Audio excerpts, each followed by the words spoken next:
Ang gabi mga Babs. So yun, may passenger ako na nakaiwan ng cellphone. Hindi ko alam kung kanino, pero ang ano ko ay yung last passenger siguro. Last passenger, may nakaiwan ng cellphone. So kinokontak ko, hindi ko makontak. Pupuntahan ko na lang. Medyo malayo na ako, napansin ko na lang nung pinapagpag ko yung bangko, may cellphone. So yan, soli natin to.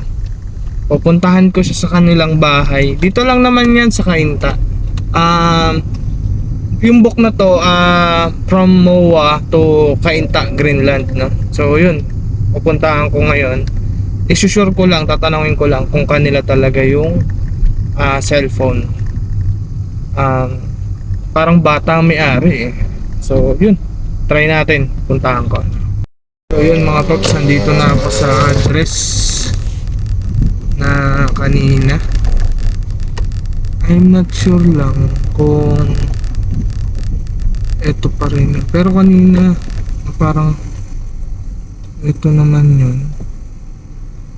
Saan kaya sila dito?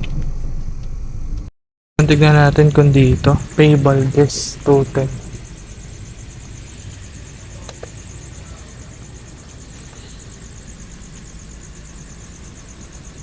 Tignan natin. Dito ba yun? O 19?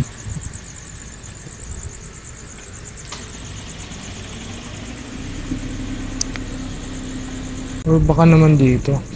Tanong natin.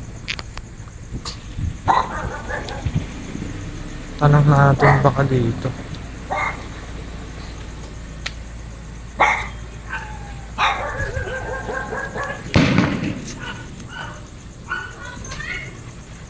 Hello po.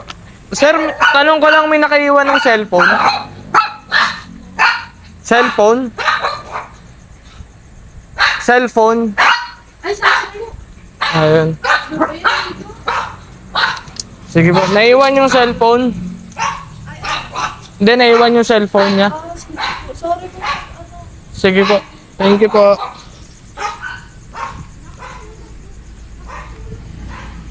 So yun, naiwan yung kanyang cellphone, na soli na natin. Soli naman natin ng maayos. Nagulat pa sila. Remind nyo po lagi yung mga passenger nyo. Kasi yung sa akin, hindi nila alam na nawala yung cellphone o naiwanan yung cellphone nila. Kaya mga passenger natin dyan, lagi po kayo magda-double check pagka bababa. Buti malapit lang sa amin, sinoli ko na, no? So yun lang mga pangapabs, are sa inyo.